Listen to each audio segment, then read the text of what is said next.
You ever have those days where you forget something that you really need? Like I forgot my 16 mil little pancake lens for vlog, so I'm vlogging on a 35, which is definitely not ideal, but it's gonna have to do. I am still sick. Well, I'm getting over being sick. I've been sick for the past like week, but I have the DJI Air 3 and I wanted to get outside, get some sunlight after being stuck inside for the last like 3 or 4 days, and then just fly this thing around and see what it's capable of, see what kind of footage I can get from it. Only downside to this is I don't have any ND filters for this drone yet. I cannot find them anywhere. They're back ordered like at least 3 weeks out, and I didn't want to wait 3 weeks, so I ordered them, but I just don't have them yet. So excuse the non-filmic motion blur that should be there, but I'm gonna do my best. I'm also midday, so I really made this terrible for myself. Oh man, this 35 is not really ideal. Also excuse my voice. Like I said, been sick. Voice has still not come back yet, so I kind of sound like a pack-a-day smoker right now, but it is what it is. While I'm walking, let's just talk about drones in general. I've never been a big drone guy. I mean, I've had a lot of them and I always end up selling them because I don't use them enough or whatever my logic is to get other different camera gear. I'm historically not been the biggest drone guy. I don't know how much of a place to have in my work regularly, but I'm excited to see the quality of this drone because to me, they always just look digital. Like I can't get the iPhone look out of them and it really drives me crazy. My biggest issue with drones in the past has just always been when it comes to the color grade, and when I get it in editing, I'm like, it doesn't match my other stuff very well. And I think that's my biggest gripe, and probably because I am such a perfectionist in terms of the way my footage looks. Not that I'm the best at it by any means, but I care a lot about it. I think it makes me not want to use them sometimes because I have a hard time, maybe because I'm a bad color grader. I don't know, colorist. And I feel like drone shots can be overdone. And I don't necessarily think I'm right or wrong necessarily about drones being overused. It's just an opinion, like anything. I don't like a lot of drone shots and stuff. It just, to me, they're good for certain things, certain types of content. They can kind of take me out of a scene, out of a moment. Again, depending on the context. Some films, drone shots are perfect, and some videos, drone shots are perfect, but that's just not always the case. I don't know, I just have a lot of mixed feelings. I'll say all that to say, keep that in mind when I'm giving my opinions of this new Air 3. Okay, so this is the spot I'm at. Got this massive open field, the highways all the way over there. And then I got this cool bridge here, and then there's a bridge that crosses the Neuse River right over here. So this should be a cool spot to kind of get at least a decent variety of shots and possible lighting conditions with the trees and shadows and all that. So yeah, let's see how this goes. I'm gonna get the drone set up and we'll get going.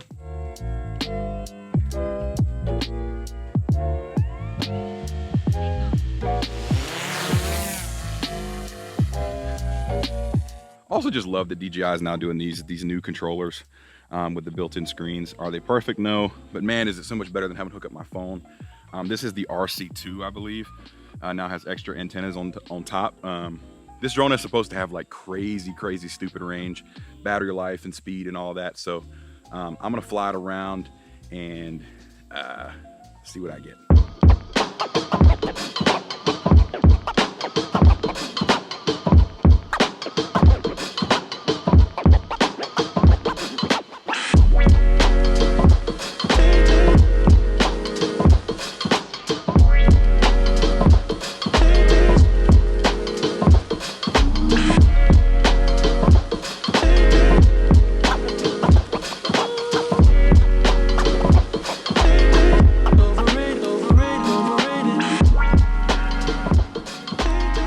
This thing absolutely rips. I mean, I had an old Phantom 2 back in the day. I've had the Mavic Pro original, the Air 2S, the Mini 3 Pro, and now this one.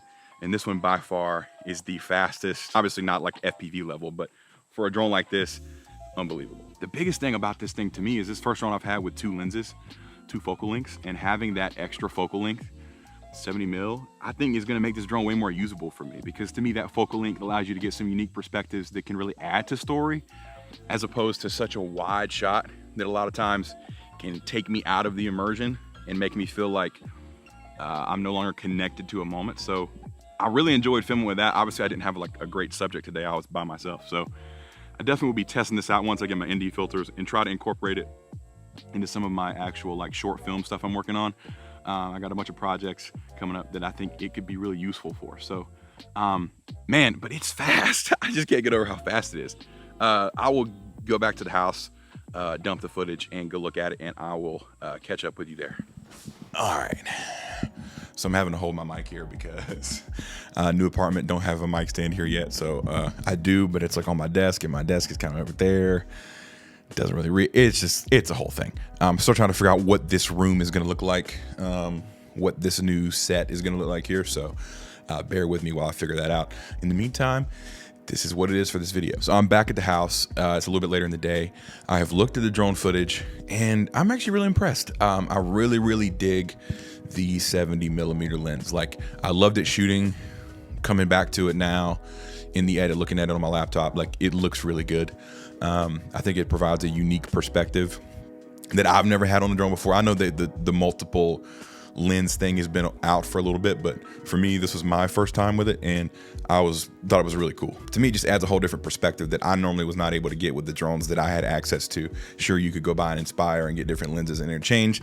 That's obviously like a dream scenario, but that's not the reality of what I have and my budget allows. So I'm dealing with these drones, these more consumer level stuff, prosumer stuff, and so to have two focal lengths that are optical zooms, not digital, in this drone is amazing. I think one thing DJI did really well with this drone, like I said out there, you guys already heard, is this drone performs and flies so incredibly well. I've never seen a drone be able to descend so quickly. Normally when they descend, you can kind of hear them like fluttering, and it's very like kind of rough sounding and not very smooth. This one was like a feather, just like floats down effortlessly, but it's the smoothness of a feather, but sank like a rock. It was crazy how fast you're able to descend, and the camera stays stable. So like, it allows for some unique shots that like normally you would probably have to either do, you know, as a climb out and then put in reverse, or either just speed up. And this, man, there was shots like this shot I'm showing you right now was not sped up at all. This is all in camera.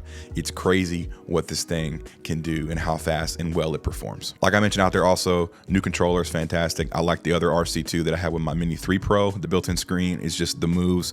I never want to have to pull out my phone again and use an app. So big kudos there. That's a big plus for me. It's worth the extra money. Get the built-in screen. Don't waste your phone battery. Don't drain your phone trying to see in daylight. This screen is definitely bright enough to see in 95% of all situations. Probably not as bright as their pro level one, but it's plenty bright for the situation I was in today, which was direct sunlight and in some shade and stuff. So highly recommend that. Also, again, excuse my voice. I'm still gonna being sick. Filming this with like a little bit of a fever right now. So, you know, stuff happens. You gotta do what you gotta do. It's been too long. I've been leaving you guys hanging, so I just have to get this video out and I wanna shoot it, so forgive me. Now, as I mentioned earlier in the vlog portion, when I was walking to the spot I was gonna fly, I said that I kinda have beef with drones, essentially. I think they're overused. I never can get them to look how I want them to look. And some of those issues are still here, in my opinion. Now, granted, I'm flying with no NDs, so take that for what it was. It was, you know, 2 p.m. sun here in North Carolina, so it was hot, it was humid. Not the best conditions. There was just some weird stuff that I didn't love out of the wide angle lens. And I do wish the 70mm focal length sensor and the wide sensor were more the same in terms of their color science and the way they match. They don't perfectly match.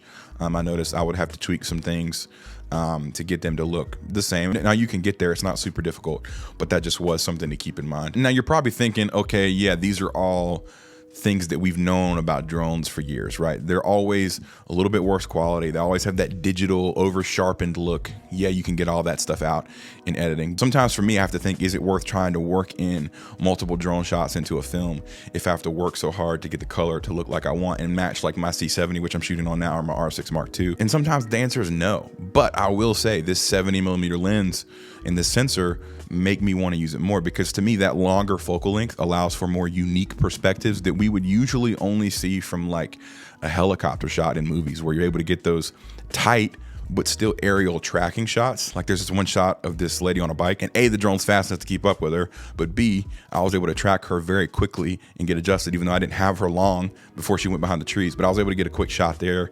You know, the ones of me crossing the bridge. Like obviously if you were filming like a guy running a marathon in a dock, like I've done that before, it'd have been great to have this drone, because A, you don't have to risk your drone being so close, but a 20mm at the same, to get the same distance, it's just not going to look as good as the compression that you're going to get out of the 70mm. So I was really loving the look of that in that longer focal length. So I think for me, what I'm going to use more for this drone is going to be that longer focal length. Not that I won't use the 24mm wide camera or anything like that. It's great for setting like location. It is perfect for those big landscape shots when you have those and you're at this beautiful vista, you know, like when I was in Washington, yeah, the wide lens is perfect, but then it would be cool to be able to have that 70mm lens. So I'm glad that it's here.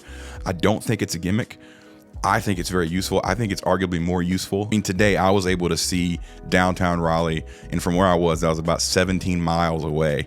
When I got up above the horizon, I could see the cityscape of Raleigh, which is cool to be able to do that with just a 70mm lens. So like you get some unique perspectives, you have opportunities for unique perspectives, and I'm always down for different focal lengths that are not typically what we see. But when you change that up and you punch in tighter, it's like a unique shot, right, that you don't normally get. And so I love they've added these new telephoto sensors to these cameras and lenses, because I just think it makes the drone experience that much more versatile. Now, also, like I mentioned on the trail when I was out there walking, I don't really use a lot of the tracking stuff. Now, I will use like the object tracking, subject tracking, but like the pre-made shots and all the orbiting stuff it'll do, it's cool. It's cool and it's dope to have.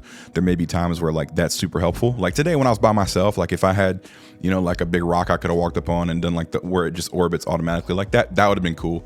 There's definitely stuff you can do that's worth the time. One thing I didn't really even shoot today, I realized when I got back, was any photos. I don't think about photo a ton anymore, but this drone does have a 48 megapixel sensor, so you can get 48 megapixel images out of this drone, which is great. Always having that resolution, especially if you're into like more photography and you're into, you know, if you're like a roofer or something like that, you want to inspect things like that, having that resolution, being able to punch in and see stuff is really cool. It just gives you more cropping ability in post. So photo specs are good on this drone as well. The only drawback to me with this drone in terms of the technical stuff is you don't get full D-Log. You get D-Log M, which is still good. I wish they would give you full D-Log, but that's just what it is. I understand they got to price stuff, different tiers, and they can't give it all away. And this drone, otherwise, people won't go out and buy the Mavic 3. So I get it, but that's a little bit of a bummer to me. It just makes color grading a little bit more difficult, but it's not a huge deal. I did really like the way this footage color grade. It definitely grades better than my Mini 3 Pro did. I know they're the same size sensor, but this footage to me just felt a little bit more premium. Didn't digitally artifact as much. It was a little cleaner. Granted, I wasn't in any low light situations, so I don't know how it performed there. I'm gonna do some more testing once I get the ND filters. I really wanna put this thing through its paces and try to incorporate it into a film of mine. But for now, I just wanna get this quick test out there and get you guys' thoughts on this drone. What do you think? Have you picked up the Air 3? Do you even use drones? What are you guys doing these days when it comes to drones and incorporating them into your films? So that's about all my voice can take today. The outtakes of me coughing have been pretty wicked, so I'm gonna spare you that. But again, thank you guys always for watching. I just appreciate you. I'm sorry for the lack of content. I'm gonna be more regular now that I'm getting more settled in my new space. I have some spec projects that I'm really excited about that are coming up that I'm just doing for fun. And I'm excited about those, just to be able to get creative again and to create things for me and stuff that I want to create, more passion stuff. So I'm looking forward to that. And I have some very exciting news regarding LUTs down the road. You guys have asked me a lot over the last couple years. Do I sell my own LUTs? Do I have my own LUTs? Yes, I've been using my own LUTs, but I wanted to make sure that they were good before I start selling them. And I feel like at this point, I'm pretty confident in them. Now, granted, these are C-Log 2 LUTs only. I don't have C-Log 3 LUTs yet. I'm not offering C-Log 3 LUTs right now. So if you're an R6 user, I'm sorry. These LUTs really are not for you. These are more for C70 users, C-Log 2 Cinema Gamut users. These were all done with test footage on a C70, but they will work with any C-Log 2 Cinema Gamut camera. I'm proud of them. I think they're a good first round of LUTs for me. I'm actually thinking about doing a small giveaway where I give away the LUT pack for free to 3 people, but the only stipulation is you need to have a C70 or a C-Log 2 Cinema Gamut capable camera, because I would like some feedback on some footage that you shoot with them and when you grade with them, what you feel about them. For me, these LUTs are not like drop on your footage and you're done LUTs. These are LUTs that are meant to be Rec 709 conversions that get you to a stylized place. Like there's more natural standard just conversion LUTs in this pack, but there's also some stylized color shifted looks that I really like, that to me push me in a direction when I'm color grading. So you may have to add some contrast or adjust your footage depending on how you shoot. I'm very much of a guy that I don't really shoot to the right. I don't expose to the right. On the C70, I find that exposing pretty much dead center gets me the best results. And that's where these LUTs were designed from. Maybe a little bit like one stop over, but for the most part, these are exposed to the center, maybe one stop over. That's what they're designed for. They're designed for really smooth highlight roll off. I've been developing these with a professional trained DaVinci Resolve colorist. My friend Cody has taken many courses. He's certified. He's legit. He's been helping me build these from the ground up. So these are mine. They're fresh. So I want to get some feedback before I really start selling them and pushing them to the masses. So do me a favor, comment on this video what camera you have and what is your favorite thing about filmmaking. And I will just pick 3 random comments that meet the criteria. You gotta let me know what camera you have. And then I just want to be able to get some footage from you to see what you think and how you like them as you grade with them. So hit me in the comments below and I will pick 3 comments and send you my LUT pack. And then you can kind of test it out for me and give me some feedback. Let me know if I need to change anything, because I don't want to sell crap. So I want to make sure that they're good for you guys as well. Again, thank you guys so much for watching. I appreciate you. If you're new here and you like filmmaking content, you like Canon C70, you like the R6 Mark II, you just like filmmaking in general, that's what I talk about here. I talk about some gear. I talk about filmmaking. I just like to make videos about what I like to make videos about. So drop a comment below, hit that like button, hit that subscribe button. Let me know that you're here. You guys know I like talking to you down in the comments. Again, thank you so much for watching. I'll catch you in the next one.